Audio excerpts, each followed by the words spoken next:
तो नमस्कार साथियों, आप सभी को स्वागत है फिर से एक नए वीडियो में। तो आज हम लोग क्लास 12 के बायोलॉजी के एक अंतर में क्वेश्चन लाए हैं।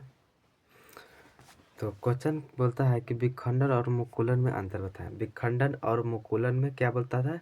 अंतर पूछता है। ये क्वेश्चन 2 नंबर में पूछे जाते हैं बायोलॉजी में। तो चलिए हम अंतर को किस तरह से लिखते हैं पहले देख लेते हैं। तो बोलता है कि विखंडन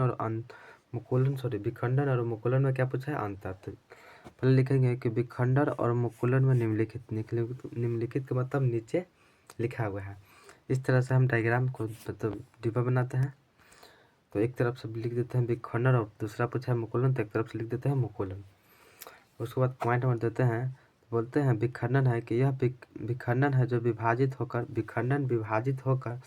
2 या 2 से अधिक नए जीवों को क्या देता है? जन्म देता है। विखंडन है जो विभाजित होकर 2 या 2 से अधिक जीवों को क्या देता है? नए जीवों को जन्म देता है। यही मुकुलन की बात किया जाता है। मुकुलन है जो विभाजित नहीं होता है। मुकुलन विभाजित नहीं होता है। मुकुलन अपने श्रेणी में अब छोटे छोटे उभार को बाहर निकालते हैं, जिससे मुकुलन की क्या होती है? प्रजातियां विस्तार होती है।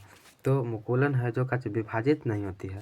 अगला पॉइंट 2 बोलता है कि यह मुख्यतः यानी विखंडन है जो मुख्यतः कितने प्रकार के होते हैं? 2 प्रकार के होते हैं।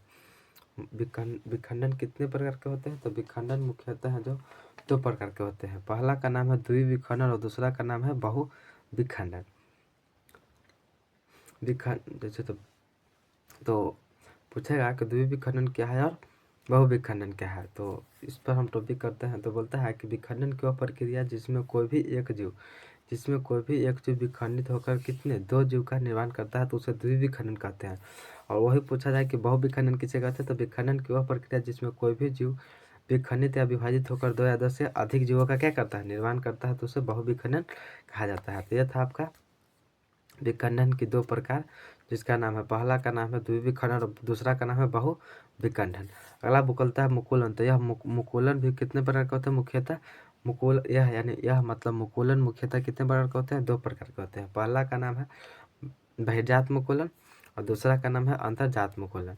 तो पूछता है कि बहिर्जात मुकुलन क्या है? तो मुकुलन की वह प्रक्रिया जिसमें मुकुल का निर्माण शरीर के क्या होता है? बाहर होता है, उसे बहिर्जात मुकुलन कहते हैं। दूसरा है जैसे में बहिर्जात मुकुलन में एस्ट और हाइड्रा आता है। अगला नंबर क्वेश्चन बोलता है कि अंतर्जात मुकुलन क्या है? अंतर्जात मुकुलन क्या है? तो दूसरा को अंतर्जात पूछेगा तो बोलेंगे मुकुलन की वह प्रक्रिया जिसमें मुकुल का निर्माण शरीर के क्या होता है? अंदर होता है, उसे अंतर्जात मुकुलन कहते हैं। जिसमें इसमें क्या आता है? सवाल एल आता है। यही है, विखंडन 2 प्रकार का होता है और मुकुलन भी कितने प्रकार के होता है? 2 प्रकार का होता है। अगला पॉइंट 3 की ओर, क्वेश्चन 3 है। पॉइंट नंबर 3 को चलते हैं। बोलता है कि इसमें विखंडन में टोटीपोन्सी नामक कोशिका नहीं पाया जाता है।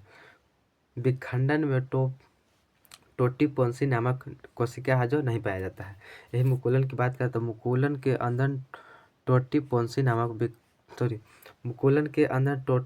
नामक कोशिका क्या जाती? पाया जाता है।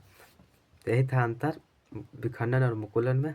तो इस तरह से आप लिख सकते हैं और बनेगी दोस्तों। तो मिलते हैं अगले वीडियो में, तब तक के लिए हमारे साथ बने।